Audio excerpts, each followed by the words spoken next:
I'm House Democratic Leader Donna Lasinski. On my last day on the House floor, and I wanted to take a moment to reflect on everything that we've done together and in my 6 years of service here in the House of Representatives.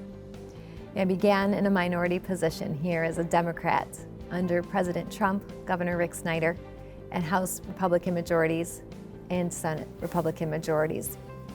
And during all of that time, representing a district that was about half Democratic and half Republican, I worked very hard to ensure that the voice of every one of my residents and everyone in the state of Michigan was heard on this floor.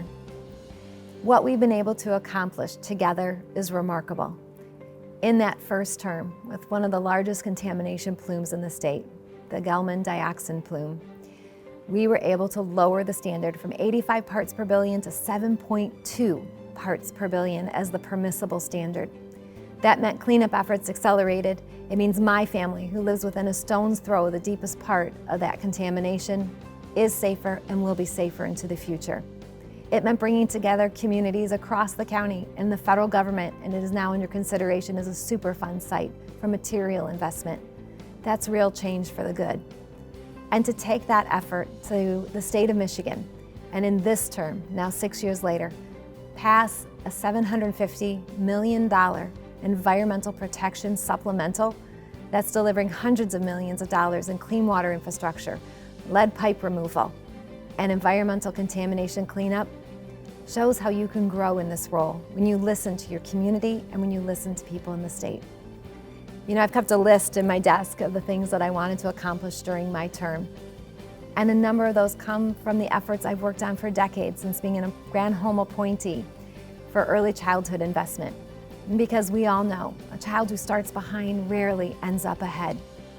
To go from that appointment, that volunteer position as just a parent in my community who cared for all of our children, to now as the Democratic leader, being with the governor at the bill signing to invest over $250 million in classrooms, scholarships, and programs that ensure that no child in Michigan's future and their readiness for kindergarten is determined by their zip code or their parents' ability to pay for private preschool.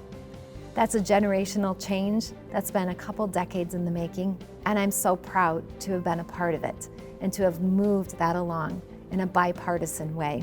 And so when I think about my service, and I think about how from historic levels of K-12 funding, moving from my position as an Ann Arbor School Board trustee and the treasurer of the Ann Arbor Public School Board, and the draconian cuts that had been taken right before I entered office, and just the maintenance we were trying to do to keep our heads above water, to now making historic investments in K-12 education, having a real eye on children's potential and what it takes to give them a pathway to strong careers, a meaningful job, and building our talent and putting our money where our mouth is.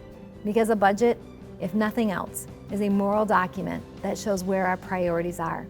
I've been proud to lead a caucus that has stood in priorities for children, environmental protections, and outside of the budget, for transparency and election integrity. It wasn't easy. It wasn't always easy to be the voice, to be the contrarian, to be the one standing for what Michiganders wanted in the face of an elected Republican majority in the House and Senate who were acting so counter to Michigan's best interests. To stand at the podium and call for bipartisan investigation committees into corruption.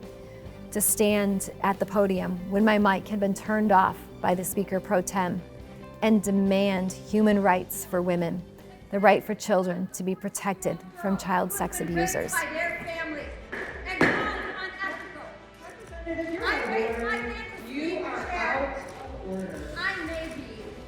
It wasn't always easy, but it was always the right thing to do. I take great pride in the caucus that I led, the first female majority caucus in the history of the state of Michigan, the most diverse caucus in the history of Michigan, with 25 members identifying as Black or brown. We looked like Michigan. We delivered the voice of Michigan to this House floor every day. We stood in Michiganders' values, and this chamber will now be led by a Democratic Speaker of the House. The chamber across the dome will now be led by a Democratic Senate Majority Leader, And together with our fierce warrior, Governor Gretchen Whitmer, I leave these chambers in good hands with policies, with budget priorities that truly reflect what Michiganders want and need for us to be the thriving, growing state that we all know we can be. Thank you for all the love, support, and constituent emails and conversations that went into forming an agenda that ensures that Michigan will move forward. I deeply appreciate the support from my colleagues, from my community, and my family over the past 6 years. Thank you for giving me the opportunity to serve.